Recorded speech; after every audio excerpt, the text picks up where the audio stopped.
Okay, I'm ready.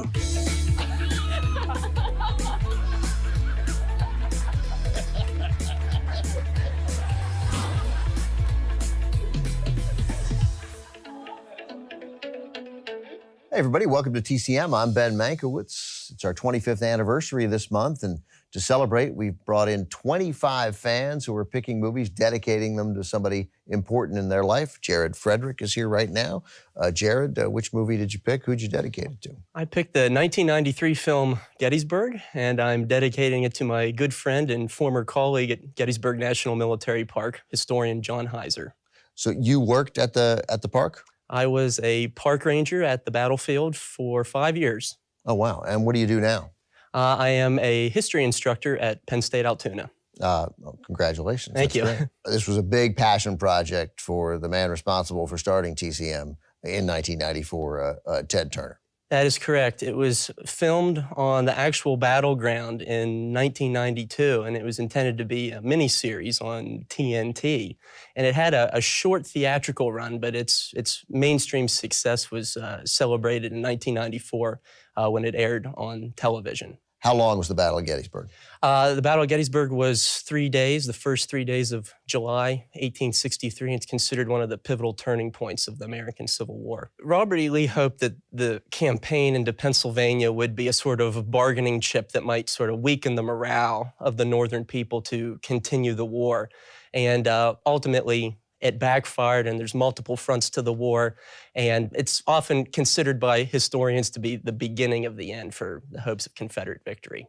When I was doing some research on Gettysburg, I was struck by a quote from Jeff Daniels, who I think is particularly good in this. What's the name of his character? Joshua Chamberlain. Real person? It was a commander from the state of Maine. Performed very heroically at Gettysburg and won the respect of his men.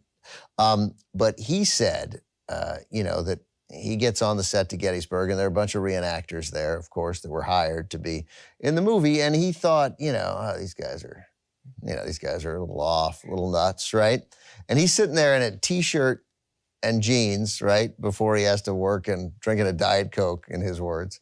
And every one of these reenactors would walk past him, and because he's playing an officer, they all called him sir, right? And he's like, I'm wearing a T-shirt, man. I'm not. And he went from thinking they were crazy to developing a degree of respect for them and recognizing how serious it was to them. Yeah, and I think that passion really shows in the film. I believe there are about 5,000 reenactors and extras that were used. And in my mind, that's one reason why the film has aged well, is because it's all practical effects. There's no CGI. None, yeah. It's all real people. It's all on the real landscape. And so there's a degree of authenticity that we see and that we don't see in a lot of other historical films. Directed by Ronald F. Maxwell, who worked with Turner in getting this done, who pitched it to him and had been seeking to make this project for some time. Ted Turner cast in it. It's got a small part, right? Yes, and as our viewers will be finding out, it perhaps doesn't turn out too well for him in the long run. So they should look for him in what scene? Near the finale of the film, near the climax of the film, Pickett's Charge, the final Confederate assault in the movie. He plays a Confederate colonel, and like I said, it doesn't turn out too well for him. We'll just leave it there. Jared, thanks very much. We'll talk more after the movie. Here it is, from 1993, chosen by Jared Frederick, dedicated to his mentor, John Heiser, starring Tom Berenger, Jeff Daniels, Sam Elliott, Martin Sheen, Stephen Lang, got to include him, and Richard Jordan. Here's Gettysburg.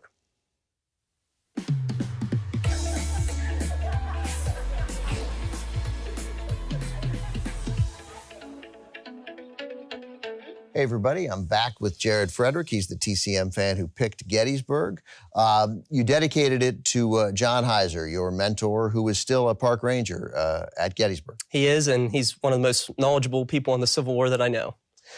Give me a couple of little tidbits about the Civil War, not necessarily Gettysburg specifically. We talked a lot about that before the movie, but what are a couple things about the Civil War that you really wish Americans knew here, better than 150 years after it ended? As I always tell my students, the legacies of the Civil War loom above us every day in regards to racial issues, political issues, our conceptions of government, and even freedom and equality. And a lot of the things that we're contending with still link back to the 1860s. If you're going to rank historical films by accuracy, Gettysburg probably comes in near the top of the list. It does a pretty good job. It has its flaws here and there, as all historical films do, but it gets far more right than it does wrong. And even more importantly, it really generated a lot of interest in the Battle of Gettysburg and the American Civil War.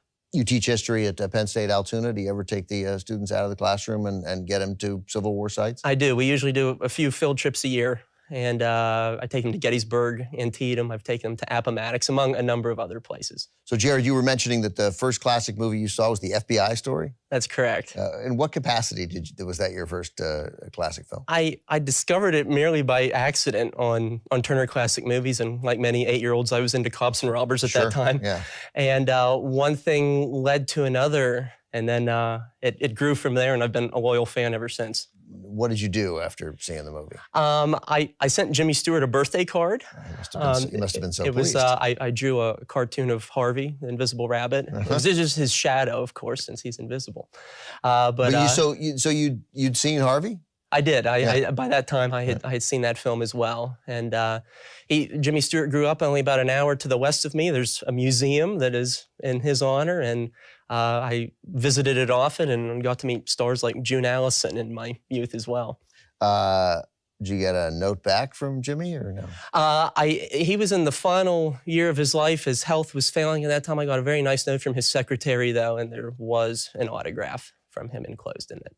Jared, this was really great. Thank you very much for taking the time to talk to us and sharing your knowledge. Appreciate it. Thank you. That does it for our fan programmers tonight. We'll be back tomorrow with more fan dedications. Until then, enjoy the movies we have coming up next on TCM. As always, they are uncut and commercial-free.